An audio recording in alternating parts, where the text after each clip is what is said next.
Իսկ ինչ, եթե քո ամբողջ կյանքը մեկ մեծ սուտ է։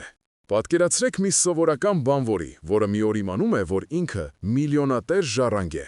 Բայց սա հեքիաթ չէ։ Նրա իրական կյանքը ոչ թե կորել է, այլ գողացվել է ծննդյան պահին։ Այս գաղտնիքը թաքցնելու համար մարդ է սպանվել, իսկ ճշմարտությունը թաղվել է այնքան խորը, որ դրա բացահայտումը կարող է ևս մեկ կյանք արժենալ։ Այս պատմության մեջ մենք ականատես կլինենք, թե ինչպես է մի երիտասարդ փորձում վերադարձնել իրեն, թափանցելով իր թշնամու որջը։ Բայց ամենակարևորը, մենք կբացահայտենք, թե ով է իրական ընտանիքը, նա ով արյուն է տվել, թե նա ով կյանքը նվիրել է։ Եվ ինչ ես տեսնում, երբ առաջին անգամ նայում ես քո իրական դեմքին ուրիշի հայելու մեջ։ Ճշմարտությունը միշտ իր գինն ունի, բայց արդյոք նա պատրաստ է վճարել այն։ Սեղմեք բաժանորդագրվել հիմա և գրեք ձեր քաղաքը մեկնաբանություններում, տեսնենք, թե քանիսն ենք մենք։ Արևը կիզում էր Երևանի ծայրամասային շինհրապարակը, օդը խեղդում փոշու և բետոնի սուր հոտով։ Բազմահարկ շենքի կմախքի վրա բանվորների մեջ առանձնանում էր Արամը,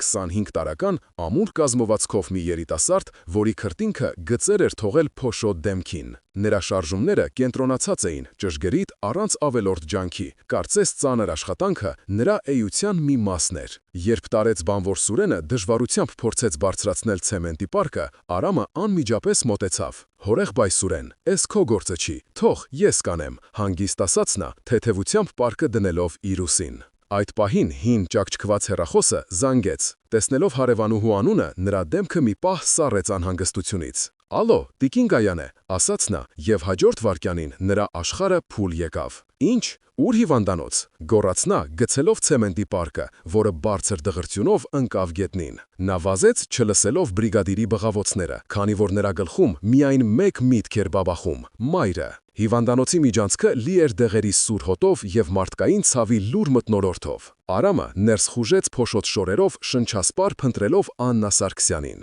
Նա գտավ մորը սայլակի վրա պառկած, գունատ, աչքերը փակ։ «Մամ», խուլ ձայնով շշնջաց նա, բռնելով նրա սառը ձեռքը։ Աննան թույլ ժպտաց, փորձելով հանգստացնել նրան։ «Արամ ջան, վախեցա՞ր»։ «Ոչինչ չկա», հազիվ լսելի ասաց նա, մինչ բժիշկները նրան տանում էին պալատ։ Մնալով միայնակ միջանցքում, Արամը հենվեց պատին և սահեց ներքև, գլուխը երկու ձեռքերի մեջ առած։ Ժամեր անց, երբ վտանգն անցել էր, նա հիշեց մոր պայուսակի մասին։ Փորփրելով են դեղերի ցուցակը գտնելու համար, նրա մատները դիպան մի հին դեղնած ծրայի։ Վրան անհավասար ձեռագրով գրված էր մեկ բառ՝ Արամին։ Հետաքրքրասիրությունից դրդված նա բացեց այն։ Առաջին իսկ տողը ստիպեց նրա արյունը սառչել երակներում։ «Սիրելի Արամ, եթե դու կարդում ես այս նամակը, նշանակում է ես այլևս կենդանի չեմ։ Դու պետք է իմանաս ճշմարտությունը։ Դու Աննայի որդին չես»։ Նրա շուրջը հիվանդանոցի միջանցքը սկսեց պտտվել։ Ո՞վ էր ինքը, ում կյանքով էր նա ապրում։ 3 օր անց, երբ Աննային դուրս գրեցին, նրանց համեստ բնակարանում լարված լռություն էր տիրում։ Արամը չէր կարողանում նայել այն կնոջ աչքերին, ում ամբողջ կյանքում մայր էր կոչել։ Նա ծրանը դրեց սեղանին։ «Սա քո պայուսակում էր։ Ինչ է սա», ձայնի դողով հարցրեց նա։ Աննայի դեմքը քարացավ, գույնը գնաց։ Նրա լռությունը ավելի բարձր էր ցանկացած խոստովանությունից։ «Արամ, ես քեզ շատ եմ սիրում, դու իմ տղան ես», հեքեկալով ասաց նա։ «Բայց ես քո որդին չեմ, այդպես չէ»։ «Ո՞վ եմ ես, մամա», բղավեց Արամը, և «մամա» բառը հնչեց և որպես մեղադրանք, և որպես աղաչանք։ Նրա աշխարհը, որը կառուցված էր մայրական սիրով վրա, փշուր-փշուր էր լինում։ Նա պետք է իմանար ճշմարտությունը։ Նամակում նշված էր մի անուն՝ Սաթենիկ Ղազարյան, և մի հեռավոր լեռնային գյուղի անվանում։ «Մի փնտրիր, Արամ ջան, խնդրում եմ, դա վտանգավոր է», աղաչում էր Արամը, բայց Արամն արդեն որոշել էր։ «Ես չեմ կարող չգնալ, ես պետք է իմանամ, թե ով եմ», ասաց նա, իրերը հավաքելով ուսապարկի մեջ և դուրս գալով տանից, իր հետևից թողնելով կոտրված սրտով մի կնոջ։ Հին ավտոբուսը նրան հասցրեց անծանոթ գյուղ, որտեղ տները քարից էին, իսկ օդը ծանր ու խորհրդավոր։ Երբ նա հարցրեց Սաթենիկ Ղազարյանի մասին, խանութի մոտ նստած ծերունիները տարօրինակ նայեցին իրար։ «Աստված հոգին լուսավորի, ուշացել ես տղա ջան, Սաթենիկին 3 հողին հանձնեցինք», ասաց նրանցից մեկը։ Արամի սիրտը կծկվեց։ Նրա միակ հույսը հենց նոր մարել էր, բայց ծերունին ավելացրեց. «Բայց նա քեզ համար մի բան է թողել։ Ասում էր՝ մի օր մի բարձրահասակ, տխուր աչքերով տղա կգա իմ հետևից»։ Ծերունին նրան ուղեկցեց դեպի Սաթենիկի խարխուլ տունը, որտեղ դեռ մահվան հոտն էր զգացվում։ Նա Արամին տվեց փոքրիկ փայտե տուփ։ Ներսում, թավշի վրա, դրված էր արծաթե խաղալիք, նորացնի լուսանկար և ևս մեկ ծրար՝ ճշմարտությունը մակագրությամբ։ Դողացող ձեռքերով Արամը սկսեց կարդալ։ Սաթենիկի խոստովանությունը բացահայտեց մի սարսափելի պատմություն։ 25 տարի առաջ նա, լինելով երիտասարդ մանկաբարձուհի, հզոր Սարգիս Վարդանյանի խնդրանքով պետք է փոխեր նրա մահացած երեխային մի աղքատ կնոջ Աննայի առողջ երեխայի հետ, բայց վերջին պահին, տեսնելով Աննայի հիվանդ երեխայի մահը, նա չի կարողացել խլել նրանից միակ հույսը։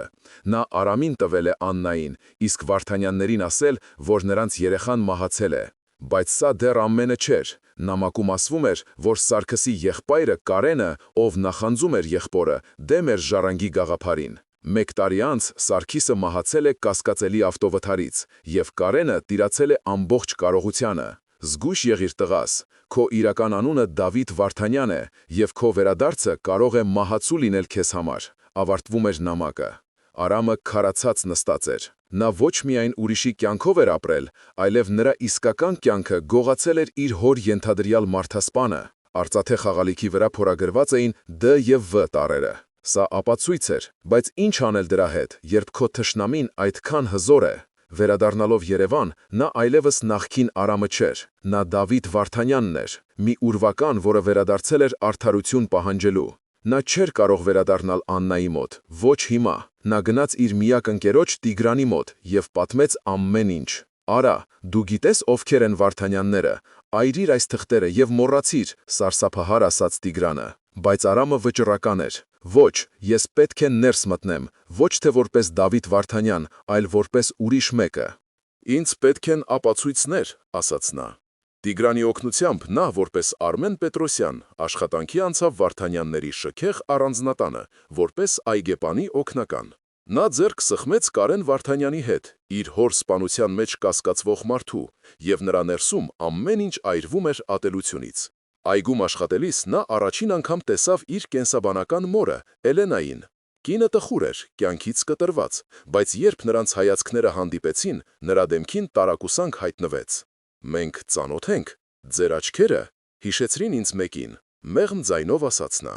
Այդ խոսքերը Արամին նոր ուժ տվեցին։ Ավելի ուշ հին գործիքների տնակում նա գտավ մի հին արծաթե հայելի, նույն D-V սկզբնատառերով։ Նայելով իր արտացոլանքին, նա տեսավ ոչ թե Արամին, այլ մի օտարականի, Վարդանյանի դեմքը։ Հենց այդ պահին նա լսեց Կարենի լարված ձայնը պատշգամբից. «Ես քեզ ասացի, այդ ծեր կնոջից պետք էր վաղուց ազատվել։ Հիմա պետք է համոզվենք, որ նա իր հետ գերեզման է տարել բոլոր գաղտնիքները», խոսում էր նա հեռախոսով։ Արամը սառեց, նրանք գիտեին Սաթենիկի մասին, և հնարավոր է արդեն իրեն էին փնտրում։ Օղակը սկսեց սեղմվել։ Մինչ Աննան տանը տանջվում էր անհայտությունից, Արամը գաղտնի հանդիպեց Տիգրանին, խնդրելով պարզել, թե ում հետ էր խոսում Կարենը։ Նա գիտեր, որ իր կյանքը վտանգի տակ է, բայց նահանջի ճանապարհ չկար։ Միևնույն ժամանակ Էլենայի կասկածները գնալով խորանում էին։ Նոր այգեպանի անբացատրելի նմանությունը իր հանգուցյալ ամուսնուն թույլ չէր տալիս հանգիստ քնել։ Նա գտավ Սարգսի հին լուսանկարների ալբոմը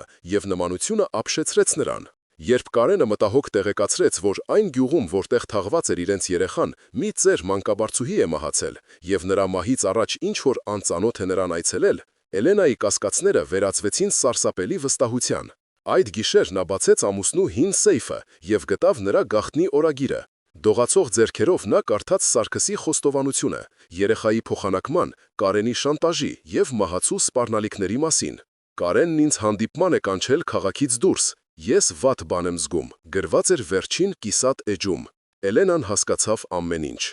Նրա ամուսնուն սպանել էին, իսկ որդին ողջ էր և հիմա նույն վտանգի մեջ էր։ Առավոտյան նա վճռականորեն մոտեցավ Արամին։ «Մենք պետք է խոսենք։ Ոչ այստեղ։ Այսօր երեկոյան ժամը 10-ին արի այգու հեռավոր տաղավար», շշնջաց նա։ Նրանց խոսակցությունը նկատեց Կարենը, որի կասկածամիտ հայացքի տակ Էլենան սառը պատասխանեց. «Պարզապես այգեպանին հրահանգներ էի տալիս, վարդերը սկսել են թառամել, ինչպես այս տան մեջ ամեն ինչ»։ Այդ խոսքերից հետո Կարենը անմիջապես զանգեց իր անվտանգության պետին, դատապարտյալ մարդասպան Գորին, և հրամայեց պարզել ամեն ինչ նոր այգեպանի մասին։ Հենց այդ պահին Արամը Տիգրանից հաղորդագրություն ստացավ. «Ախպեր, դու կրակի հետ ես խաղում»։ Նա գիտեր, բայց արդեն շատ ուշ էր նահանջելու համար։ Այդ երեկո նա գնում էր հանդիպման, որը կարող էր կամ բացահայտել ամբողջ ճշմարտությունը, կամ դառնալ նրա վերջին քայլը։ Գիշերային այգին լի էր անհանգիստ շշուկներով։ Տերևների խշշոցը և հեռվում շան հաչոցը սրում էին Արամի լարված զգայարանները։ Նա քայլում էր դեպի տաղավար, զգալով, որ ամեն թփիր հետևում կարող է թաքնված լինել գորի ստվերը։ Ինչ էր ուզում իրենից Էլենան։ Արդյոք նա գուշակել էր ճշմարտությունը, թե սա Կարենի կողմից լարված ծուղակ էր։ Տաղավարը լուսնի լույսի տակ թվում էր ուրվականի նման։ Էլենան արդեն այնտեղ էր, ստվերի մեջ կանգնած, մի ձեռքին ամուսնու օրագիրը, մյուսում նորացնի այն լուսանկարը, որը Արամը տեսել էր Սաթենիկի տուփի մեջ։ Նրանց հայացքները հանդիպեցին, և այդ պահին բարերի կարիք չկար։ Կնոջ աչքերում Արամը տեսավ 25 տարվա ցավ, կորուստ և հիմա արթնացած մի անհավանական հույս։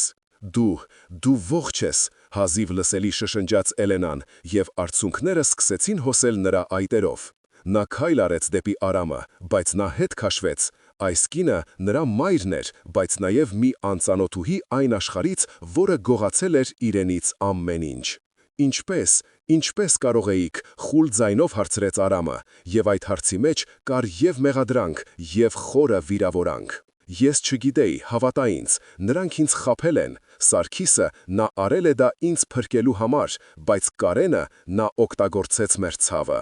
Էլենան մեկնեց նրան օրագիրը. «Կարդա, այստեղ ամեն ինչ գրված է»։ Արամը վերցրեց օրագիրը, բայց չէր շտապում բացել։ Նրան ներսում զգացմունքների փոթորիկ էր, ցասումը խառնվել էր կարեկցանքի հետ, օտարումը արյան կանչի հետ։ Հենց այդ պահին նրանք լսեցին ճյուղի ճրթյուն մոտակա թփերում։ Նրանք մենակ չէին։ Սիրտը կոկորդին խցկված, Արամը բռնեց Էլենայի ձեռքից և քաշեց նրան դեպի այգու ավելի խորքը, դեպի ստվերները։ Նրանց հետևում, տաղավարի մոտ, հայտնվեց գորի մռայլ կերպարանքը։ Նա դանդաղ շրջվեց, աչքերով փնտրելով մթության մեջ։ Նրանք թաքնվեցին հին կաղնու հետևում, հազիվ զսպելով շնչառությունը։ Գոռը անցավ նրանց կողքով այնքան մոտ, որ Արամը զգաց նրա օդեկոլոնի սուր հոտը։ Երբ վտանգը, կարծես անցավ, Էլենան սկսեց դողալ։ Նա ամեն ինչ կանի, որպեսզի ճշմարտությունը չբացահայտվի։ Նա սպանեց Սարգսին, նա կսպանի նաև քեզ, շշնջաց նա։ Մեզ ապացույցներ են պետք, այնպիսի ապացույցներ, որոնք նա չի կարողանա ոչնչացնել, պատասխանեց Արամը։ Օրագրում գրված է բանալու մասին, Սարգիսը ինչ-որ բան է թաքցրել, բայց նախադասությունը կիսատ է, հիշեց Էլենան։ Նրանք պետք է գտնեին այդ բանալին, դա նրանց միակ հնարավորությունն էր։ Հաջորդ օրը տանը տիրում էր լարված մթնոլորտ։ Կարենը անընդհատ հետևում էր և Էլենային, և Արամին, նրա կասկածներն ակնհայտ էին։ Արամը, շարունակելով իր այգեպանի դերը, փորձում էր ուսումնասիրել տունը, գտնել հոր աշխատասենյակը, որը Կարենը վերածել էր իր սեփականի։ Նա գիտեր, որ պետք է գործի արագ։ Տիգրանից ստացված հաղորդագրությունը հաստատեց նրա մտավախությունները։ Նրանք փորփրում են քո անցյալը, ախպեր։ Արմեն Պետրոսյան անունով մարդ գոյություն չունի։ Քեզ մնացել է 1-2 օր, մինչև նրանք կբացահայտեն խաբեությունը։ Ժամանակը սպառվում էր։ Այդ երեկո, երբ Կարենը տանը չէր, Էլենան Արամին գաղտնի տարավ Սարգսի նախկին աշխատասենյակ։ Սենյակը փոխվել էր, բայց հիմնական կահույքը մնացել էր նույնը։ Որտեղ կարող էր նա թաքցնել բանալին, հարցրեց Էլենան, հայացքով անցնելով գրապահարանների և հին իրերի վրայով։ Արամի հայացքը կանգ առավ պատին կախված Սարգսի մեծ դիմանկարի վրա։ Նկարում նրա հայրը վստահ նայում էր առաջ, իսկ ձեռքին բռնած ուներ մի հին փորագրություններով գիրք։ Ինչ-որ բան այդ գրքի մեջ անբնական էր թվում։ Նա մոտեցավ և զգուշորեն դիպավ նկարին։ Շրջանակի հետևի մասում նրա մատները շոշափեցին փոքրիկ լծակ։ Նա սեղմեց այն, և նկարի մի հատվածը թեթևակի առաջ եկավ, բացահայտելով փոքրիկ գաղտնարան։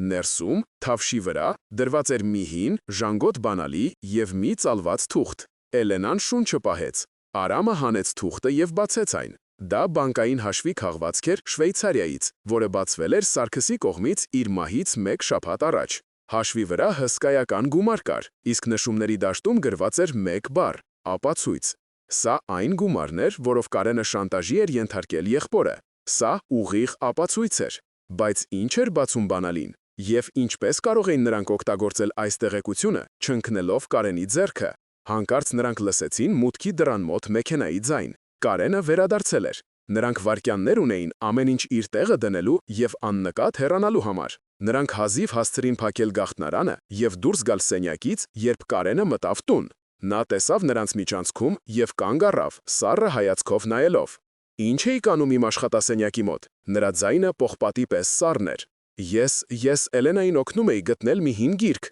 արագ պատասխանեց Արամը։ Կարենի հայացքը սահեց նրանց դեմքերով, փորձելով կարդալ նրանց մտքերը։ Նա չհավատաց, բայց այդ պահին ոչինչ չասաց։ «Գնացեք ձեր տեղերը», հրամայեց նա եւ մտավ աշխատասենյակ։ Արամն ու Էլենան հասկացան, որ նրանց խաղն ավարտված է։ Կարենը գիտեր, որ նրանք ինչ-որ բան են փնտրում։ Հաջորդ օրվանից տունը վերածվեց բանտի։ Գորի մարդիկ ամենուր էին, նրանք հետևում էին յուրաքանչյուր քայլի։ Արամն ու Էլենան գործնականում մեկուսացված էին միմյանցից։ Կապի միակ միջոցը գաղտնի նշաններն էին։ Արամը գիտեր, որ պետք է փախչի այդ տնից, իր հետ տանելով բանալին եւ հաշվի համարը։ Նա պետք է հասներ Տիգրանին։ Նա պլան մշակեց։ Գիշերը, երբ պահակախմբի սմենն էր, նա պետք է աննկատ դուրս գար։ Բայց կար մի խնդիր. նա չէր կարող Էլենային մենակ թողնել Կարենի հետ։ Նա պետք է նաեւ նրան դուրս բերեր։ Բայց ինչպես։ Մինչ նա մտածում էր, մի անսպասելի դաշնակից հայտնվեց։ Տան տարեց սպասուհին, Մարիամը,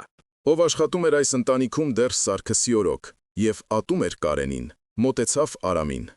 Ես գիտեմ, թե դու ով ես։ Դու նրա որդին ես։ Քո աչքերը նույնն են, շշնջաց նա։ Ես կօգնեմ ձեզ։ Այս գիշեր Կարենը հանդիպում ունի քաղաքից դուրս։ Դուք 2 ժամ կունենաք։ Հույսի շող փայլեց։ Բայց երբ գիշերը եկավ եւ նրանք պատրաստվում էին փախուստի, Արամը նկատեց, որ Գորը չի գնացել Կարենի հետ։ Նա մնացել էր տանը։ Սա ծուղակ էր։ Չնայած վտանգին, նրանք որոշեցին ռիսկի դիմել։ Մարիամի օգնությամբ նրանք անջատեցին ազդանշանային համակարգի մի մասը։ Էլենան եւ Արամը դուրս սողացին հետևի դռնից եւ վազեցին դեպի Պարիսպը։ Նրանք գրեթե հասել էին, երբ լուսարձակների լույսը կուրացրեց նրանց եւ Գորի սառը ձայնը կտրեց գիշերային լռությունը։ Ոչ մի քայլ այլևս, Վարդանյան։ Նա գիտեր նրա իսկական անունը։ Խաղն ավարտված էր։ Բայց հենց այդ պահին, երբ թվում էր, թե ամեն ինչ կորած է, Պարսպի մյուս կողմից լսվեց մեքենայի անվադողերի ճռինչ, եւ մի մեքենա ամբողջ արագությամբ խոյահարեց դարպասը։ Դա Տիգրանն էր։ Նա եկել էր ընկերոջը փրկելու։ Խառնաշփոթի մեջ Արամը բռնեց Էլենայի ձեռքից եւ նրանք վազեցին դեպի մեքենան։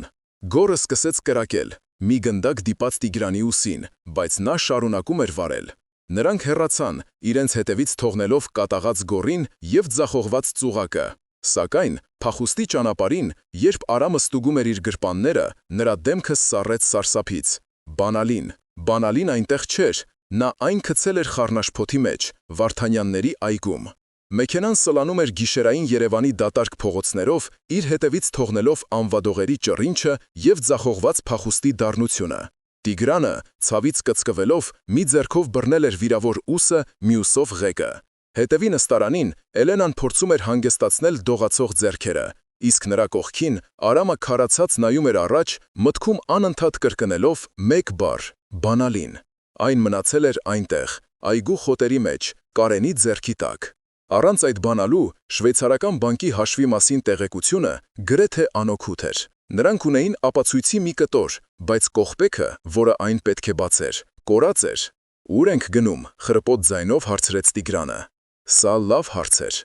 Նրանք չէին կարող գնալ Արամի տուն, Աննային վտանգի ենթարկելով։ Տիգրանի տունը նույնպես անվտանգ չէր։ Կարենի մարդիկ արդեն հաստատ գիտեին նրա մասին։ Քշիր դեպի քաղաքից դուրս, մի հին լքված ամառանոց կա, հայրս էր ժամանակին գնել, ասաց Արամը։ Նրա ձայնը հանգիստ էր, բայց դա փոթորկից առաջ լինող հանգստություն էր։ Նրա ներսում ամեն ինչ եռում էր։ Նա ձախողվել էր։ Նա վտանգի էր ենթարկել իր ընկերոջը, մորը եւ կորցրել իրենց միակ հաղթաթուղթը։ Լքված ամառանոցը խոնավ է եւ սառը։ Մինչ Էլենան գտած հին սրբիչներով մշակում էր Տիգրանի վերքը, Արամը քայլում էր սենյակում գայլի պես վանդակում։ Նա պետք է որոշեր ինչ անել հետո։ Ոստիկանություն գնալ։ Ով կհավատա նրանց պատմությանը, առանց անհերքելի ապացույցների, ընդդեմ ամենակարող Կարեն Վարդանյանի։ Մենք պետք է վերադառնանք այնտեղ, վերջապես ասաց նա։ Տիգրանն ու Էլենան նայեցին նրան, կարծես խելագարի լիներ։ Դու լուրջ ես, նրանք մեզ սպասում են, դա ինքնասպանություն է, բացականչեց Տիգրանը։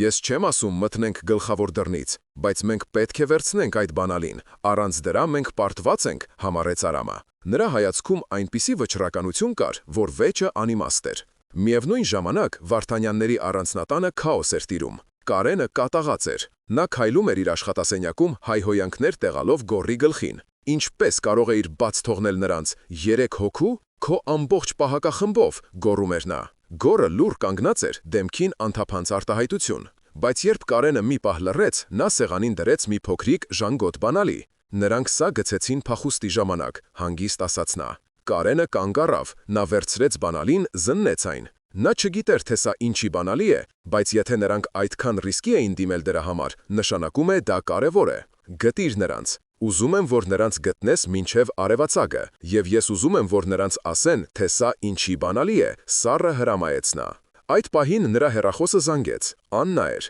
Նա արդեն տասնյակ անգամ զանգել էր Արամին, բայց հեռախոսն անջատված էր։ Հուսահատությունից դրդված նա որոշել էր դիմել ծայրահեղ քայլի։ Նա գտել էր Վարդանյանների հեռախոսահամարը եւ զանգել։ Ես ուզում եմ խոսել Կարեն Վարդանյանի հետ։ Խոսքը նրա եղբորորդու մասին է, դողացող ձայնով ասել էր նա քարտուղարուհուն։ Կարենը վերցրեց հեռախոսը եւ նրա դեմքին հայտնվեց գիշատիչի ժպիտ։ Նա գտել էր իրենց թույլ տեղը։ Տիկին Աննա, ինչքան ուրախ եմ ձեր զանգի համար։ Գիտեք, ես էլ էի հենց ձեզ փնտրում։ Կարծում եմ մենք շատ հետաքրքիր զրույց կունենանք ձեր որդու մասին։ Նրա ձայնից մեղր էր կաթում, բայց դրա տակ թաքնված էր մահացու թույն։ Արամի մշակած պլանը հանդուգն էր եւ խենթ։ Նա որոշել էր օգտագործել այն, ինչ Կարենը ամենաշատն էր գնահատում՝ իր հեղինակությունը։ Վաղը Կարենը պետք է մեծ բարեգործական ընդունելություն կազմակերպեր իր տանը, որին ներկա էին լինելու քաղաքի ամենաազդեցիկ մարդիկ՝ քաղաքական գործիչներ, գործարարներ, լրագրողներ։ Ես կմտնեմ այնտեղ որպես հյուր։ Ոչ ոք չի համարձակվի ինձ դիպչել բոլորի աչքի առաջ, բացատրում էր նա Տիգրանին եւ Էլենային։ Իսկ ինչպես ես մտնելու, հրավիրատոմս ունես, թերահավատորեն հարցրեց Տիգրանը։ Ոչ, բայց Էլենան ունի, պատասխանեց Արամը նայելով մորը։ Էլենան պետք է վերադառնար տուն, ձևացնելով, թե ոչինչ չի եղել։ Նա պետք է ասեր, որ Արամը իրեն առևանգել էր, բայց ինքը կարողացել է փախչել։ Դա կշահեր նրանց ժամանակ եւ թույլ կտար Էլենային ներսից օգնել։ Նա քեզ չի հավատա, նա կսպանի քեզ, սարսափահար ասաց Արամը։ Նա ինձ չի դիպչի, հատկապես ընդունելությունից առաջ։ Նա պետք է պահպանի սկացող, հոգատար տեգրոջ կերպարը, հանգիստ պատասխանեց Էլենան։ Նրա աչքերում այլևս նախկին տխրությունը չկար, այնտեղ պողպատե վճռականություն էր։ Նա պատրաստ էր պայքարել իր որդու համար։ Պլանը ռիսկային էր, բայց այլ ելք չկար։ Մինչ Էլենան պատրաստվում էր վերադառնալ, Տիգրանը, օգտագործելով իր կապերը, փորձում էր պարզել, թե ինչ կարող է բացել այդ խորհրդավոր բանալին։ Սարգիս Վարդանյանը մի հին սեյֆ ուներ իր քաղաքից դուրս գտնվող որսորդական տնակում։ Ասում են, այնտեղ իր ամենաթանկ իրերն էր պահում, տեղեկացրեց նա։ Սա էր ուրեմն պատասխանը։ Բանալին բացում էր ոչ միայն սեյֆը, այլև Կարենի բոլոր հանցագործությունների արքը։ Բայց այդ բանալին հիմա Կարենի մոտ էր։ Իսկ որսորդական տնակը անկասկած հսկվում էր։ Խնդիրը գնալով ավելի էր խճճվում։ Եվ հենց այդ պահին, երբ նրանք քննարկում էին իրենց հաջորդ քայլերը, Արամի հեռախոսը, որը նա հասցրել էր լիցքավորել, հանկարծ զանգեց։ Անծանոթ համար էր։ Նա տատանվելով պատասխանեց։ Գծի մյուս ծայրում Կարենի սառը հեգնական ձայնն էր։ Բարև, եղբորորդի, կարծում եմ դու ինչ-որ բան ես կորցրել, բայց մի անհանգստացիր, այն ապահով ձեռքերում է։ Ինչպես եւ քո մյուս մայրը, Աննան։ Եթե ուզում ես նրանց երկուսին էլ նորից տեսնել, դու գիտես, թե ինչ պետք է անես։ Արի ինձ մոտ, մենակ։ Կապն անջատվեց։ Արամի ձեռքի հեռախոսը սահեց եւ ընկավ հատակին։ Կարենը գերի էր վերցրել Աննային։ Ծուղակը շրխկաց։ Կարենի ձայնը հեռախոսում հնչեց որպես դատավճիռ, եւ Արամի համար աշխարհը կանգ առավ։ Օդը խթացավ, դարձավ դժվար շնչելու համար։ Նրա սիստը սկզբում բուռն բաբախեց, հետո կարծես մի պահ ընդհանրապես կանգ առավ։ Նրա ականջներում զնգոց գաչնա, իսկ սենյակի պատերը սկսեցին պտտվել։ Աննան, այն կինը, ով իրեն մեծացրել էր, ով իր համար մարմնավորում էր սերն ու անվտանգությունը, հիմա հրեշի ձեռքում էր։ Կարենը գտել էր նրա աքիլեսյան գարշապարը։ Սա այլևս պայքար չէր ժառանգության կամ արդարության համար, սա պայքար էր կյանքի համար։ Ինչ է պատահել Արամ։ Էլենայի անհանգիստ ձայնը հազիվ հասավ նրա գիտակցությանը։ Արամը չկարողացավ պատասխանել։ Նա ուղղակի նայեց մորը, հետո Տիգրանին, եւ նրա հայացքում այնպիսի հուսահատություն կար, որ բառերն ավելորդ էին։ Նա հասկացավ խնդրի իսկական մասշտաբը։ Կարենը պատրաստ էր գնալ մինչև վերջ։ Նա պատրաստ էր ոչնչացնել բոլորին, ովքեր կկանգնեին իր ճանապարհին։ Եվ հիմա Արամի ձեռքերը կապված էին։ Նրա յուրաքանչյուր քայլը կարող էր Աննայի համար մահացու լինել։ Նա Աննային է գերի վերցրել, վերջապես խուլ ձայնով արտաբերեց նա։ Նա ուզում է, որ ես մենակ գնամ իր մոտ։ Լռություն տիրեց։ Այն ծանր էր, ինչպես գերեզմանակար։ Տիգրանը սեղմեց ատամները, զսպելով ցավն ու զայրույթը։ Էլենայի դեմքը գունատվեց։ Նա հասկացավ, որ իր նոր գտած որդին կարող է կորչել, փորձելով փրկել իր մյուս մորը։ Սա սատանայական ընտրություն էր, և Կարենը հենց դրան էր ձգտում։ Դու չես գնա, դա ծուղակ է։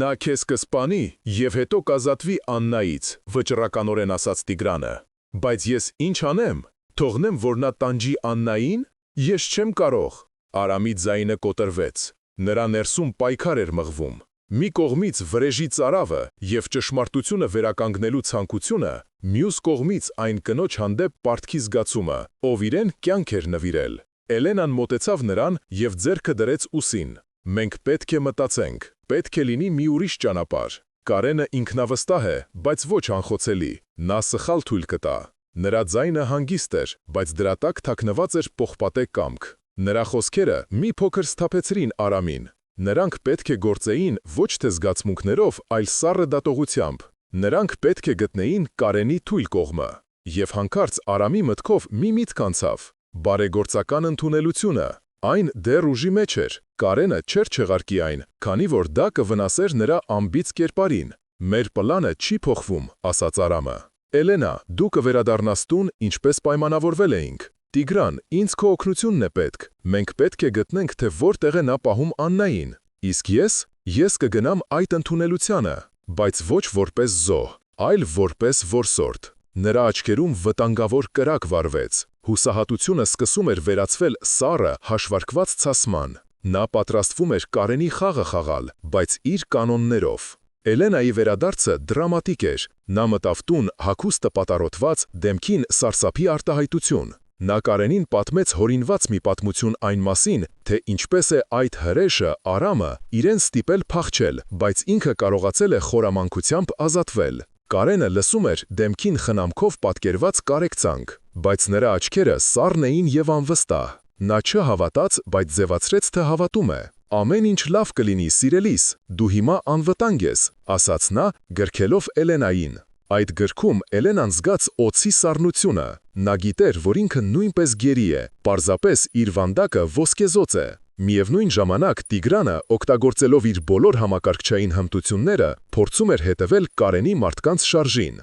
Նա կոտրեց քաղաքի տեսախցկների համակարգը և սկսեց զտել տվյալները։ Ժամեր տևող լարված աշխատանքից հետո նա նկատեց մի բան։ Կարենի անվտանգության մեքենաներից մեկը, որը պաշտոնապես գրանցված չէր ընկերության հաշվեկշռում, պարբերաբար այցելում էր մի հին, լքված պահեստ քաղաքի արդյունաբերական թաղամասում։ Գտա, հաղթական շշնջաց նա։ Նա ուներ կոորդինատները, բայց պահեստը, անկասկած, լավ հսկվում էր, միայնակ այնտեղ մտնելը անհնար էր։ Արամը պատրաստվում էր իր կյանքի ամենակարևոր ելույթին։ Նա Տիգրանի օգնությամբ ձեռք էր բերել թանկարժեք կոստյում և սովորել էր իրեն պահել այնպես, ինչպես հարուստ ժառանգը։ Նա պետք է համոզիչ լիներ։ Նրա պլանը պարզ էր և միևնույն ժամանակ աներևակայելի ռիսկային։ Նա պետք է մտներ ընդունելություն, մոտենար Կարենին և բոլորի աչքի առաջ տեսախցների առջև հայտարարեր, թե ով է ինքը։ Նա Կարենին կդներ անելանելի իրավիճակի մեջ։ Եթե Կարենը փորձեր նրան վնասել, դա կաներ հարյուրավոր վկաների առաջ։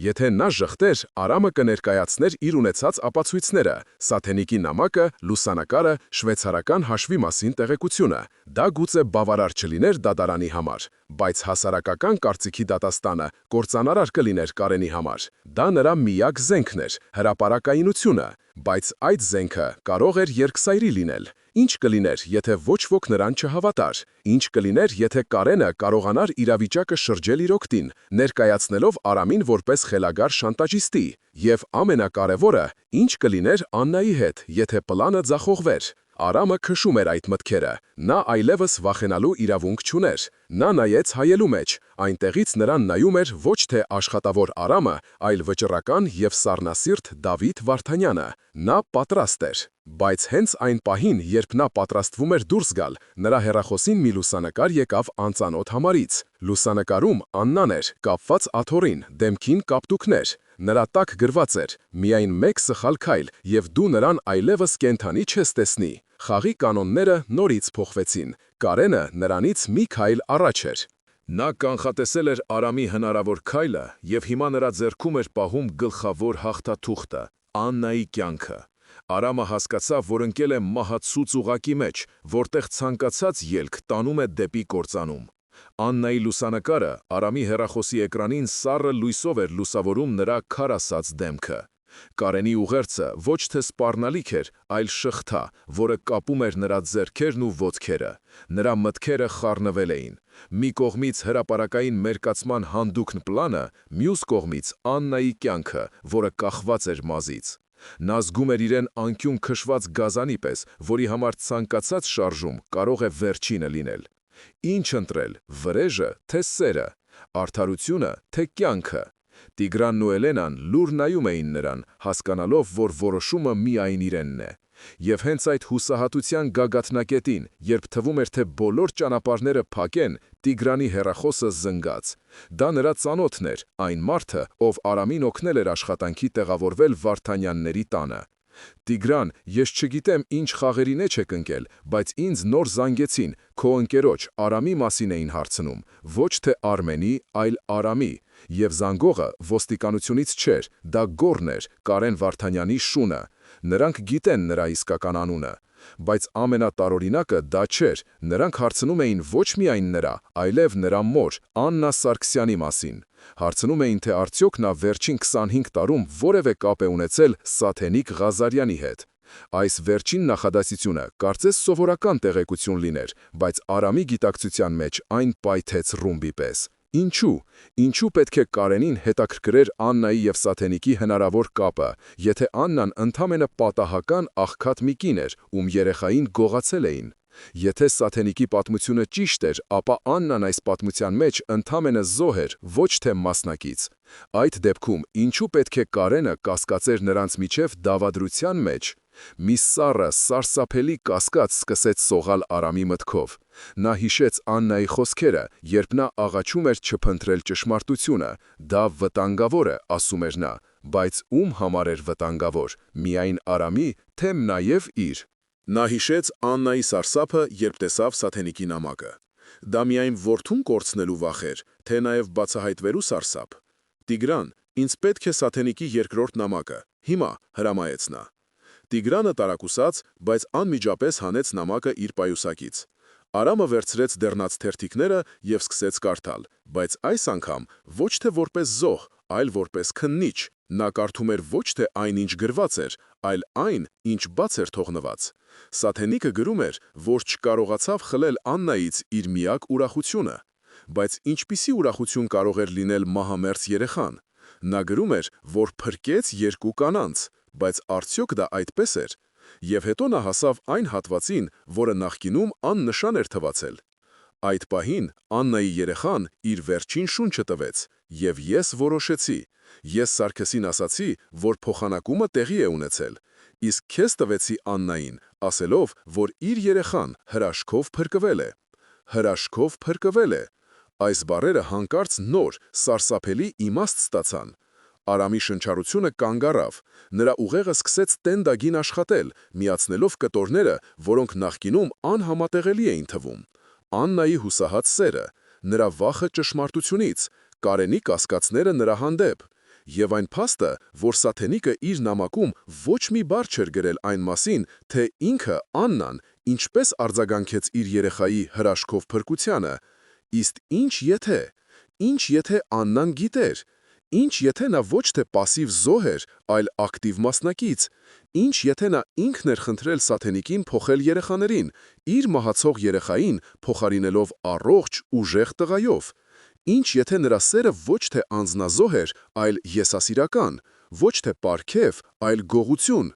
Այս միտքը այնքան հրեշավոր էր, այնքան անհավատալի, որ Արամը ֆիզիկապես զգաց, թե ինչպես է իր ներսում ինչ-որ բան կոտրվում։ Այն ամուր հիմքը, որի վրա կառուցված էր նրա ողջ կյանքը, նրա ինքնությունը, Այն համոզմունքը, որ նա գոնե մեկ մարդու կողմից անվերապահորեն սիրված է եղել, այդ հիմքը փլուզվեց, նրան թողնելով անսահման դատարկության մեջ։ Նրա աշխարհը շուր եկավ, չարը դարձավ բարի, զոհը դահիճ։ Կարենը իհարկե հրեշ էր, բայց նա միակը չէր, Աննան, նրա մայրը։ Նա ոչ միայն թաքցրել էր ճշմարտությունը, այլև ինքն էր այդ ստի հեղինակներից մեկը։ Նա գողացել էր նրան ոչ թե հարուստ կյանքից, այլ իր իսկական մորից, Էլենայից, ով այդ պահին կանգնած էր նրա կողքին։ Արամը բարձրացրեց հայացքը և նայեց Էլենային։ Եվ առաջին անգամ նա նրա մեջ տեսավ ոչ թե օտար հարուստ տիկնոջ, այլ մի կնոջ, ումից խլել էին իր կյանքի ամենաթանկ բանը։ Եվ այդ գողությունը կատարել էր այն մարդը, ում ինքը մայր էր կոչել։ Նա նայեց Տիգրանին, ով նույնպես սարսափահար կռահել էր ճշմարտությունը։ Հետո նա նայեց Աննայի լուսանկարին հեռախոսի էկրանին։ Այնտեղից նրան նայում էր ոչ թե տանջված գերին, այլ մի կին, ով հիմա վճարում էր իր 25 տարվա ստի համար։ Եվ Արամը հասկացավ, որ Կարենի զանգը ոչ թե շանտաժ էր, այլ հրավեր դեպի մի ավելի խորը և մութ ճշմարտություն։ Կարենը գիտեր։ Նա միշտ էլ գիտեր, որ Աննան մեղսակից է, և հիմա նա օգտագործում էր այդ գիտելիքը Արամին վերջնականապես ոչնչացնելու համար։ Նա այլևս չուներ ընտրություն վրեժի և սիրո միջև, որովհետև այն սերը, որի համար նա պատրաստ էր զոհել ամեն ինչ, կեղծիք էր։ Այն ամենը, ինչին նա հավատում էր, փոշիացավ այդ մեկ վայրկյանում։ Նա միայնակ էր։ Բոլորովին միայնակ երկու կրակների միջև, որտեղ յուրաքանչյուր կողմում իրենց սպասում էր դավաճանություն։ Առաջին պահը բացարձակ լռությունն էր։ Այնպիսի խորը, խլացնող լռություն, երբ թվում է, թե աշխարհի բոլոր ձայները մարել են։ Արամի համար այդ լռությունը տևեց մի հավերժություն։ Նրա ուղեղը հրաժարվում էր ընդունել, մարսել այդ նոր հրեշավոր իրականությունը։ Աննան, նրա մայրը, նրա ապավենը, նրա կյանքի միակ անսասան հենասյունը ոչ թե զոհ էր, այլ դավաճան։ Այս գիտակցումը ֆիզիկական ցավ էր պատճառում։ Նա զգաց, թե ինչպես է սառը քրտինքը պատում ճակատը, իսկ սիրտը, որը քիչ առաջ կատաղի բաբախում էր, հիմա կարծես դանդաղել էր, դարձել ծանր, կապարե գունդ կրծքավանդակում։ Էլենան նայում էր նրան, դեմքին խառը զգացմունքներ։ Ցավ իր որդու ցավի համար, զայրույթ այն կնոջ հանդեպ, ով գողացել էր իրենց կյանքը, և միևնույն ժամանակ անսահման կարծիքանք։ Նա քայլ արեց դեպի Արամը, ուզում էր գրկել, մխիթարել, բայց կանգ առավ։ Նրանց միջև դեռ անդունդ կար։ Եվ այդ անդունդը լցված էր 25 տարվա ստով։ Տիգրանը առաջինը խախտեց լռությունը։ Ուրեմն այդ ամբողջ ժամանակ նա գիտեր, նրա ձայնը հազիվ էր լսվում։ Նա ոչ միայն գիտեր, նա այս ամենի մասնակիցն էր։ Սառը, անզգացմունք ձայնով պատասխանեց Արամը։ Նրա ներսում ինչ-որ բան մահացել էր։ Այն տղան, որը սիրում էր, վախենում, հուսահատվում էր, անհետացել էր։ Նրա տեղը զբաղեցրել էր մեկ ուրիշը՝ սառնասիրտ, հաշվենկատ և անսահման վտանգավոր։ Նրա զգացմունքները սառել էին, վերածվել պողպատե զրահի։ Այդ պահին նրանց հարաբերությունները վերագնահատվեցին։ Էլենա այլևս պարզապես կենսաբանական մայր չէր։ Նա դարձավ դաշնակից, մեկ այլ զոհ նույն դավադրության մեջ։ Նրանց միավորում էր ընդհանուր ցավը և ընդհանուր թշնամին։ Իսկ Աննա, նա դարձավ խնդրի մի մասը։ Նա այլևս այն անպաշտպան գերին չէր, ում պետք էր փրկել ամեն գնով։ Նա դարձավ խաղաքար Կարենի ձեռքում, բայց նաև բանալի, որը կարող էր բացել շատ դռներ։ «Ինչ ենք անելու հիմա», հարցրեց Տիգրանը։ Արամը վերցրեց իր հեռախոսը և նայեց Աննայի լուսանկարին։ Այժմ նա այդ լուսանկարում տեսնում էր ոչ թե տառապանք, այլ վախ, բացահայտվելու վախ։ «Ոչինչ չի փոխվում», վերջապես ասաց Արամը։ «Ես գնում եմ այդ ընդունելությանը, բայց իմ պլանը փոխվել է»։ Նրա ձայնում նոր նոտաներ հայտնվեցին։ Նա այլևս չէր պատրաստվում հրապարակայնորեն մերկացնել Կարենին։ Դա չափազանց պարզունակ կլիներ։ Նա պատրաստվում էր խաղալ ավելի նուրբ և դաժան խաղ։ Նա պատրաստվում էր օգտագործել Կարենի զենքը հենց իր դեմ։ «Էլենա, դու կվերադառնաս տուն, դու կխաղաս քո դերը, բայց այս անգամ դու մենակ չես լինի, դու կլինես իմ աչքերն ու ականջները։ Տիգրան, ես ուզում եմ, որ դու կապ հաստատես քո բոլոր ծանոթների հետ լրատվամիջոցներում, բայց ոչ ոք ոչինչ չպետք է իմանա, մինչև իմ նշանը։ Իսկ ես կգնամ Կարենի մոտ, բայց ոչ թե որպես եղբորորդի, այլ որպես գործընկեր։ Էլենան եւ Տիգրանը ապշած նայեցին նրան։ «Ինչ ես մտածել», հարցրեց Էլենան։ Կարենը ուզում է իմանալ, թե ինչ է բացում այն բանալին։ Նա կարծում է, թե դա իր դեմ ուղված զենք է։ Շատ լավ, ես նրան կտամ այն, ինչ նա ուզում է։ Ես նրան կառաջարկեմ գործարք։ Ես նրան կասեմ, որ պատրաստ եմ մոռանալ անցյալը։ Հրաժարվել իմ ժառանգությունից, մեկ պայմանով։ Նա ինձ պետք է տա այն, ինչն ինձ համար ավելի թանկ է, քան փողը։ Արամի դեմքին հայտնվեց սառը, գրեթե դաժան ժպիտ։ Ես նրանից կպահանջեմ ճշմարտությունը, ամբողջ ճշմարտությունը, Աննայի մասնակցության, հորը սպանության և նրա բոլոր մութ գործերի մասին, և նա կպատմի, որովհետև նա կմտածի, որ դա իր հաղթանակն է։ Նա կմտածի, որ կոտրել է ինձ և ստիպել հանձնվել։ Նա կվայելի իր հաղթանակի պահը, չիմանալով, որ իր յուրաքանչյուր խոսքը ձայնագրվում է։ Պլանը հանդուգն էր, բայց հանչարեղ իր պարզությամբ։ Նա պատրաստվում էր խաղալ Կարենի ամբարտավանության և իշխանության ծարավի վրա։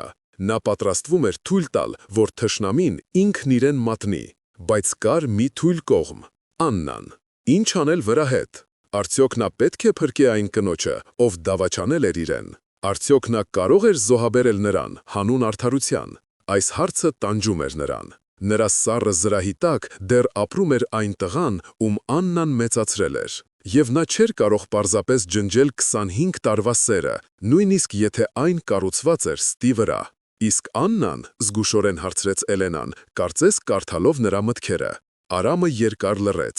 Նա կստանա այն, ինչին արժանի է, վերջապես ասաց նա, բայց ոչ Կարենի ձեռքով։ Նա կպատասխանի օրենքի առաջ, ինչպես և Կարենը։ Այդ պահին նա վերջնականապես կայացրեց իր որոշումը։ Նա այլևս չէր փնտրում վրեժ, նա փնտրում էր արդարություն, բոլորի համար, և նա պատրաստ էր դրա համար վճարել ցանկացած գին։ Նա վերցրեց իր բաճկոնը։ «Ժամանակն է գնալ ընդունելության», ասաց նա։ Նրա քայլերն այլևս անվստահ չէին։ Նա քայլում էր որպես մարդ, ով կորցրել է ամեն ինչ, բայց հենց այդ կորստի մեջ գտել է իր իրական ուժը։ Նա գնում էր ոչ թե կռվի, այլ պատերազմի, որտեղ առաջին և ամենակարևոր ճակատամարտը պետք է տեղի ունենար ոչ թե ուժի, այլ խելքի դաշտում։ Վարդանյանների առանձնատան շքեղ դահլիճը լցված էր հյուրերի բզզոցով, շամպայնի բաժակների զնգոցով և դաշնամուրի մեղմ նվագով։ Ամեն ինչ փայլում էր կեղծավոր շքեղությամբ։ Այս ամբողջ թատրոնի կենտրոնում կանգնած էր Կարեն Վարդանյանը, ժպտում էր, ձեռք սեղմում, խաղում բարեգործի և հաջողակ գործարարի իր դերը։ Բայց նրա աչքերը անհանգիստ շարժվում էին, փնտրելով ամբոխի մեջ։ Նա սպասում էր։ Նա գիտեր, որ Արամը կգա։ Հենց այդ պահին դահլիճի հսկայական դռները բացվեցին և ներս մտավ Արամը։ Մի պահ դահլիճում լռություն տիրեց։ Բոլոր հայացքներն ուղղվեցին դեպի նրան։ Նա հագել էր անթերի սև կոստյում, քայլում էր վստահ, իսկ դեմքին այնպիսի սառը, գրեթե արհամարհական արտահայտություն էր, որ ոչ ոք չէր կասկածում, իրենց առջև հասարակ մահկանացու չէ։ Նա այլևս աշխատավոր Արամը չէ։ Նա Դավիթ Վարդանյանն էր, ով եկել էր վերցնելու իրենը։ Կարենի ժպիտը քարացավ։ Նա չէր սպասել այսպիսի հանդգնության։ Նա սպասում էր տեսնել կոտրված, վախեցած տղայի, ով եկել է ողորմություն խնդրելու, բայց տեսավ իրեն հավասար մրցակցի։ Արամը դանդաղ քայլեց դեպի նա, անտեսելով հյուրերի զարմացած հայացքները։ Նա կանգ առավ Կարենի դիմաց։ «Բարի երեկո, հորեղբայր»։ Նրա ձայնը հանգիստ էր, բայց դահլիճի յուրաքանչյուր անկյունում լսվեց։ Կարենը մի պահ կորցրեց ինքնատիրապետումը, բայց արագ վերագտավ իրեն։ «Երիտասարդ, կարծում եմ սխալվել եք ընդունելությունը», սառը պատասխանեց նա։ «Օհ, բոլորովին, ես եկել եմ խոսելու ընտանեկան հարցերի մասին», Արամը մի փոքր մոտեցավ և ավելի ցածր ձայնով ավելացրեց, որ միայն Կարենը լսի։ Օրինակ, այն բանալու մասին, որը դու գտել ես, կամ այն կնոջ մասին, ում պահում ես քաղաքի ծայրամասի պահեստում։ Կարենի դեմքը քարացավ։ Նա հասկացավ, որ Արամը բլեֆ չի անում, նա գիտի։ «Գնա իմ աշխատասենյակ, հիմա կգամ», շշնջաց Կարենը, փորձելով պահպանել հանգստությունը հյուրերի առաջ։ Արամը հաղթական ժպտաց և շարժվեց դեպի աստիճանները։ Սա առաջին փոքրիկ հաղթանակն էր։ Նա ստիպել էր Կարենին խաղալ իր կանոններով։ Աշխատասենյակում նրան սպասում էր գոռը։ «Նստիր», հրամայեց նա։ Արամը հանգիստ նստեց բազկաթոռին։ Մի քանի րոպե անց ներս մտավ կատաղած Կարենը, իր հետևից փակելով դուռը։ «Ինչ ես ուզում»։ Նրա ձայնը զայրույթից խրպոտ էր։ «Ես արդեն ասացի, ճշմարտությունը»։ պատասխանեց Արամը։ Ես ուզում եմ, որ դու ինձ պատմես ամեն ինչ, ինչպես դու եւ Աննան պայմանավորվեցիք փոխել ինձ, ինչպես սպանեցիր հորս եւ ինչ ես արել 25 տարի շարունակ այս սուտը թաքցնելու համար։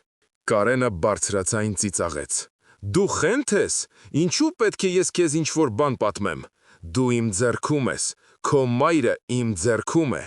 Այդպես է քեզ թվում, հանգիստ պատասխանեց Արամը, հանելով հեռախոսը։ Նա էկրանին մի քանի կոճակ սեղմեց եւ սենյակում լսվեց Տիգրանի ձայնը։ Արամ, մենք տեղում ենք, պահեստը շրջապատված է, սպասում ենք քո նշանին։ Կարենի դեմքը փոխվեց։ Ինչ է սա, կորկորաց նա։ Սա կոչվում է պլան B, ժպտաց Արամը։ Մինչ դու այստեղ քո հյուրերին ես զբաղեցնում, իմ ընկերները պատրաստվում են ազատել Աննային, իսկ իմ մյուս ընկերները, լրագրողները, սպասում են ներքևում, նրանք շատ կուզենան լսել քո խոստովանությունը։ Դա բլեֆ էր։ Տիգրանը մենակ էր պահեստի մոտ, իսկ լրագրողները ընդամենը մի քանի հոգի էին, որոնց Տիգրանը խոստացել էր սենսացիա։ Բայց Կարենը դա չգիտեր։ Նա տեսնում էր միայն իր կայսրության փլուզումը։ Մի պահ նա կորցրեց վերահսկողությունը։ Նա հարձակվեց Արամի վրա, բայց գոռը կանգնեցրեց նրան։ Պետք չէ, շեֆ, նա հենց դրան է սպասում, ասաց մռայլ թիկնապահը։ Կարենը խորը շունչ քաշեց, փորձելով հանգստանալ։ Լավ, դու հաղթեցիր, ես կպատմեմ, ասաց նա, նստելով իր աթոռին։ Եվ նա սկսեց խոսել։ Նա պատմեց ամեն ինչ, իր նախանձի, ատելության, Սարգսին շանտաժի ենթարկելու, ավտովթարը կազմակերպելու մասին։ Նա խոսում էր, եւ Արամի փոքրիկ ձայնագրիչը գրում էր յուրաքանչյուր բառ։ Երբ նա վերջացրեց, սենյակում լռություն տիրեց։ Հիմա բավարար է, հարցրեց Կարենը։ Գրեթե, պատասխանեց Արամը։ Հիմա զանգիր քո մարդկանց եւ ասա, որ բաց թողնեն Աննային։ Կարենը վերցրեց հեռախոսը։ Բայց հենց այդ պահին գոռը, ով մինչ այդ լուռ կանգնած էր, մի կտրուկ շարժումով խլեց հեռախոսը Կարենի ձեռքից եւ հարվածեց Արամի գլխին։ Արամը կորցրեց գիտակցությունը։ Երբ նա ուշքի եկավ, գտնվում էր մութ խոնավ նկուղում։ Նրա կողքին աթոռին կապված նստած էր Աննան, իսկ նրանց դիմաց կանգնած էր գոռը, ձեռքին ատրճանակ։ Շեֆը որոշեց, որ վկաներն այլևս պետք չեն, սառը ժպտաց նա։ Նա ստացավ այն, ինչ ուզում էր, ձայնագրությունը։ Նա այն կօգտագործի քեզ խելագար ներկայացնելու համար։ Իսկ դուք երկուսդ, դուք պարզապես կանհայտանաք։ Արամը նայեց Աննային։ Նրա աչքերում արցունքներ էին եւ անսահման մեղքի զգացում։ Նրանց պլանը ձախողվել էր։ Նրանք ընկել էին ծուղակը եւ այս անգամ ելք չկար։ Բայց հանկարծ նկուղի դուռը բացվեց եւ ներս մտավ Էլենան։ Նրա ձեռքում նույնպես ատրճանակ կար, Սարգսի հին ատրճանակը, որը նա պահում էր սեյֆում։ Բաց թող նրան, հրամայեց նա, ատրճանակն ուղղելով գոռի վրա։ Գոռը ծիծաղեց. Տիկին, դուք չեք կրակի։ Փորձիր ինձ, պատասխանեց Էլենան, եւ նրա ձայնում այնպիսի վճռականություն կար, որ գոռը մի պահ վարանեց։ Այդ վայրկյանը բավական էր։ Արամը, օգտվելով պահից, ամբողջ ուժով հարվածեց գոռի ոտքին, ստիպելով նրան կորցնել հավասարակշռությունը։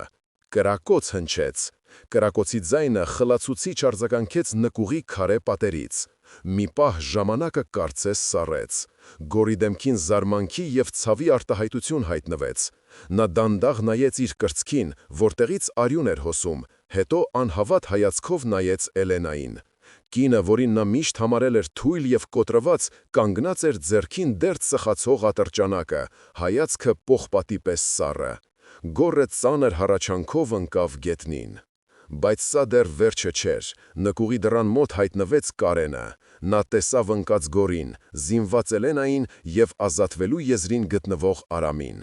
Նրա դեմքը խեղաթյուրվեց կատաղությունից։ Նա հասկացավ, որ կորցրել է վերահսկողությունը։ Դուք բոլորդ կմեռնեք այստեղ, մռնչաց նա, հանելով իր ատրճանակը։ Նա կրակեց դեպի Արամը, բայց Աննա, ով այդ պահին հասցրել էր ազատել ձեռքերը, ցատկեց առաջ իր մարմնով ծածկելով նրան։ Գնդակը խոցեց Աննայի ուսը, նա ընկավ Արամի գրկի մեջ ցավից կծկվելով։ Այդ վայրկյանը բավական էր, որ Էլենան նորից կրակեր, այս անգամ Կարենի ձեռքին, ստիպելով նրան գցել զենքը։ Հենց այդ պահին նկուղ ներս հուժեցին ոստիկանները, Տիգրանի գլխավորությամբ։ Նա չէր սպասել Արամի նշանին։ Հասկանալով, որ ինչ-որ բան այն չէ, նա ահազանգել էր։ Կարենը շրջապատված էր։ Նա նայեց Արամին, հետո Էլենային, եւ նրա դեմքին հայտնվեց հուսահատ ժպիտ։ Դուք կարծում եք հաղթեցիք, ասաց նա, այս պատմությունը կթաղվի, ես դուրս կգամ այստեղից, իսկ դուք երբեք չեք ապացուցի ոչինչ։ Բայց Արամը հանգիստ էր, նա հանեց գրպանից փոքրիկ ձայնագրիչը։ Կարծում եմ սա կօգնի, ասաց նա։ Կարենի դեմքը քարացավ, նա պարտվել էր։ Վերջնականապես, ոստիկանները ձերբակալեցին նրան։ Մինչ նրան դուրս էին բերում, նա վերջին անգամ նայեց Արամին, ատելությամբ լի հայացքով։ Բայց Արամն այլևս նրան չէր նայում։ Նրա ողջ ուշադրությունը կենտրոնացած էր Աննայի վրա, ում շտապօգնության բժիշկները դնում էին պատգարակի վրա։ Նրանց հայացքները հանդիպեցին։ Աննայի աչքերում կար ամեն ինչ՝ ցավ, զղջում, սեր, ամոթ։ «Ներիր ինձ, Արամ ջան», շշնջաց նա։ Արամը ոչինչ չպատասխանեց։ Նա ուղղակի բռնեց նրա ձեռքը։ Այդ պահին նրա սրտում չկար ոչ զայրույթ, ոչ ատելություն, միայն դատարկություն և մի խորը, անբացատրելի տխրություն։ Անցավ 6 ամիս։ Կարեն Վարդանյանի դատավարությունը դարձավ երկրի ամենաաղմկահարույց իրադարձությունը։ Արամի ձայնագրությունը, Սարգսի օրագիրը և Աննայի խոստովանական ցուցմունքները անհերքելի ապացույցներ դարձան։ Կարենին դատապարտեցին ցմահ ազատազրկման, սպանության և բազմաթիվ այլ հանցագործությունների համար։ Աննան, հաշվի առնելով նրա համագործակցությունը հետաքննության հետ և վատ առողջական վիճակը, ստացավ պայմանական պատիժ։ Նա ազատ էր, բայց կրում էր իր ամենացաներ պատիժը՝ իր խղճի դատաստանը։ Արամը, կամ ավելի ճիշտ Դավիթ Վարդանյանը, վերականգնեց իր իրավունքները։ Նա դարձավ իր հոր հսկայական կարողության միակ ժառանգորդը։ Բայց նա հրաժարվեց այդ հարստությունից։ Նա ընկերության կառավարումը հանձնեց պրոֆեսիոնալների թիմի, իսկ իրեն պատկանող բաժնետոմսերի մեծ մասը ուղղեց բարեգործական հիմնադրամի ստեղծմանը, որն օգնում էր ծանր կացության մեջ հայտնված երեխաներին։ Նա ընտրեց ոչ թե հարստությունը, այլ իմաստը։ Նա ապրում էր համեստ, հեռու քաղաքի աղմուկից։ Նրա և Էլենայի հարաբերությունները դանդաղ, բայց վստահորեն կառուցվում էին։ Նրանք չէին փորձում վերադարձնել կորցրած 25 տարին։ Նրանք սովորում էին ճանաչել միմյանց այստեղ և հիմա, կառուցելով նոր կապ ոչ թե անցյալի ցավի, այլ ներկայի հարգանքի և ապագայի հույսի վրա։ Տիգրանը ապաքինվելուց հետո դարձավ այդ բարեգործական հիմնադրամի տնօրենը, իր էներգիան և ազնվությունը ծառայեցնելով բարի գործին։ Իսկ Արամը, նա երբեմն այցելում էր Աննային։ Նրանց հանդիպումները լուռ էին և կարճ։ Նրանց միջև չկային այլևս մեղադրանքներ կամ բացատրություններ, միայն երկու մարդու տխրություն, ովքեր սիրել էին միմյանց, բայց որոնց սերը կառուցված էր ստի վրա։ Մի օր, նստած լեռան լանջին, նայելով հեռվում փռված քաղաքին, Էլենան հարցրեց նրան. «Դու երջանիկ ես»։ Արամը երկար մտածեց։ «Ես չգիտեմ, թե ինչ է երջանկությունը», պատասխանեց նա, «բայց ես գտա ինձ, ես գտա իմ տեղը, և ես հանգիստ եմ։ Կարծում եմ, դա արդեն շատ է»։ Նա նայեց իր ձեռքերին, նախկին բանվորի կոշտ, աշխատանքից մաշված ձեռքերին։ Դրանք այլևս չէին թվում օտար, դրանք իր ձեռքերն էին։ Դեմքը, որ նա տեսնում էր հայելու մեջ, այլևս ուրիշի դեմք չէր, դա իր դեմքն էր։ Այսպիսով ավարտվեց մի պատմություն ստի, տավաճանության և կորցրած ինքնության մասին։ Այն մեզ սովորեցնում է, որ սուտը, որքան էլ լավ թաքցված լինի, մի օր անպայման լույս աշխարհ կգա, իր հետ բերելով ցավ և ավերածություններ։ Բայց այն նաև սովորեցնում է, որ իսկական ընտանիքը միշտ չէ, որ արյան կապի մասին է, այլ այն սիրո, զոհողության և ներելու կարողության, որը մենք գտնում ենք մեր ճանապարհին։ Իսկ դուք ինչ եք կարծում, արդյոք Արամը ճիշտ վարվեց ներելով Աննային, և ո՞րն է իսկական ընտանիքի ձեր սահմանումը։ Գրեք ձեր կարծիքները մեկնաբանություններում, եկեք քննարկենք միասին։ Շնորհակալություն, որ մեզ հետ էիք այս ողջ ընթացքում։